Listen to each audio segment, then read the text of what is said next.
Shalom, shalom. In these last and evil days, the Ruach of Leviathan is very prevalent, and this is going to be the charge of this next series.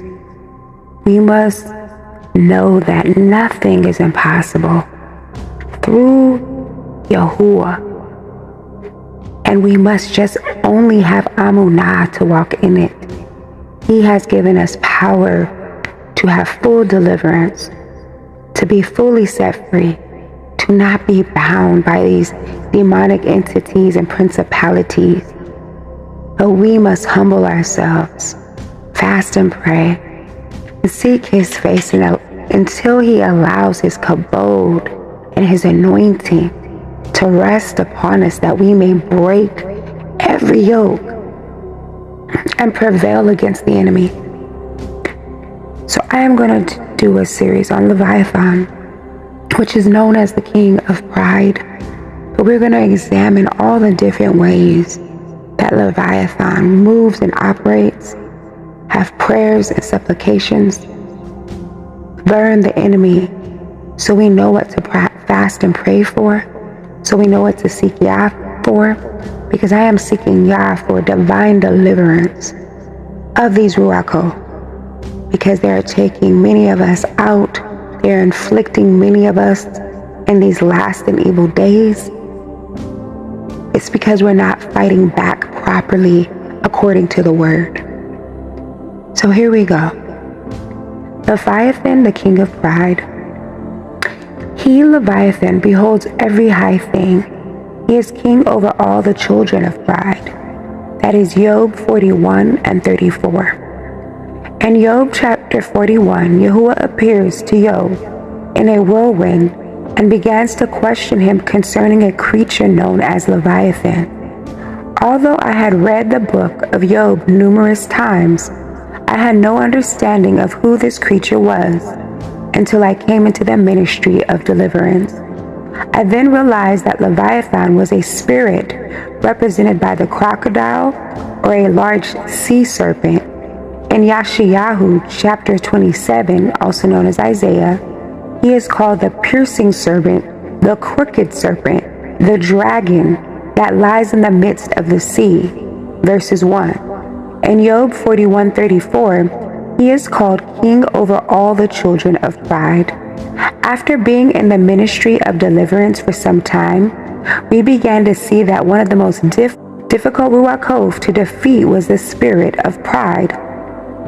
Some people never seem to overcome this spirit and eventually end up falling, but we can draw him out and destroy him. Yahuwah has graciously given us a revelation of Leviathan and its characteristics. We are now able to identify him, fall out of agreement with him, and receive deliverance. With the help of Yahuwah, we can bind him and cast him out. There are 5 references to Leviathan in the word of Yahuwah. The most extensive reference is found in the book of Job, chapter 41. The other references are Job 3 and 8, Psalm 74 and 14, Psalms 104 and 26, and Yeshayahu 27 and 1.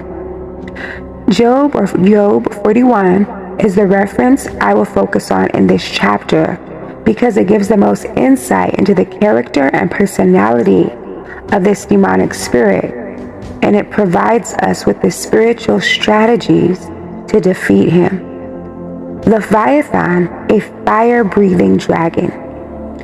The Knox translation of Job 41:9 says, "Let him but sneeze, the fire flashes out. Let him open his eye, it is like the glimmer of dawn." This is a picture of a fire-breathing dragon. We have no knowledge of such a creature in the natural. This is because Job is not referring to a natural creature. Yahuwah is exposing Leviathan, king of pride. There are many stories in ancient lore concerning fire-breathing dragons.